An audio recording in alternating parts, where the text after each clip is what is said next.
Quarters of Tower of London on this beautiful summer's day. My name is Bob Brown. I'm one of the 37 yeoman warders. If you like beefeaters that live and work in this wonderful place, and for the next hour it's my pleasure to take you on a guided tour. We're going to wander around the old historic palace. I'll point out some of the old buildings which tell you something of our fascinating history. Well, why is this place here in the first place? Well, in the year 1066, William, the Duke of Normandy, known as William the Conqueror, had the audacity to invade England. He defeated the Saxon king, Harold II, at the Battle of Hastings, and on winning that battle, he created himself King William I on Christmas Day of that year. But unfortunately for William, the English did not take too kindly to Norman, or if you like, French domination. And for 12 years, William was forced to fight battles all over England as he tried to impose his domination onto us. In the end, he decided he needed a citadel, a royal palace, a strong point where he could hide. Where he could command over the English. And he chose the site here where an old Roman fort was standing. And in 1078, he gave the order that a royal palace and fortress be built on this site, the first of its kind anywhere in Europe. We know this site today as the White Tower. Now, the White Tower stands right in the middle of the grounds, and we can just see the top of the White Tower from here.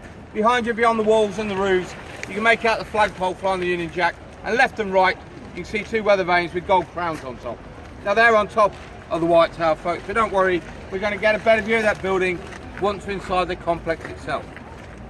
Now, over the years, the monarchs improved the defences of the White Tower. Every building, wall and tower we see today was built for one purpose, to defend that tower in the middle. They built 3 lines of defence.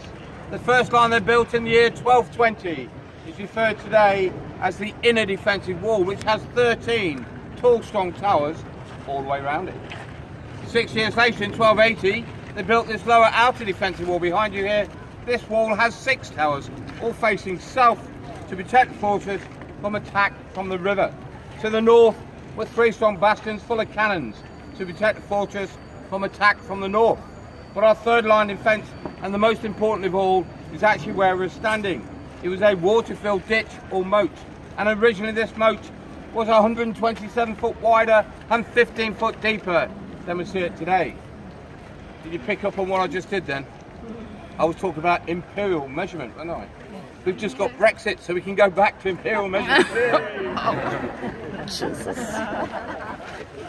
Now, this moat was designed and built by a very clever Dutchman, a man called Master Walter, who was an expert in river defences and digging dikes. Now, Master Walter realised that the tidal flow of the River Thames, just behind you there to your left, actually raises 28 feet between low and high tide. And with this in mind, twice a day at high tide, he diverted the River Thames into this moat, not only to fill it up, but to wash it out and keep it clean. Because in those days, up to 10,000 people could be living and working in the tower. All their rubbish, especially their human waste, would be dumped into this moat. And that's a lot of poo, isn't it?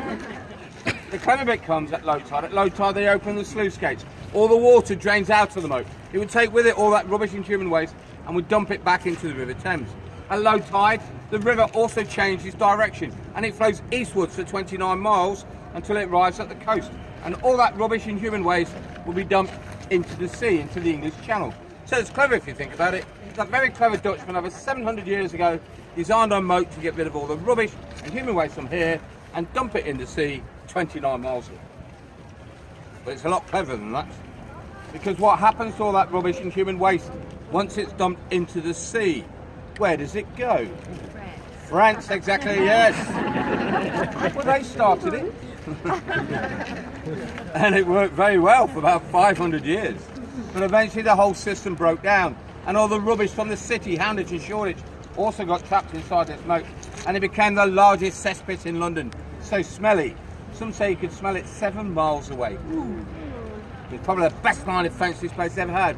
You fell in this cesspit, you never got out again, I promise you. It got so bad, in 1843, there was a large outbreak of cholera in the city, and they blamed that outbreak on the moat. And so Queen Victoria ordered that the moat should be drained. So they drained and levelled it to the level we now see it, and it became an exercise and a parade ground for the 1,000 soldiers that used to be garrisoned inside the tower. Now, the Tower of London has had many uses in its life.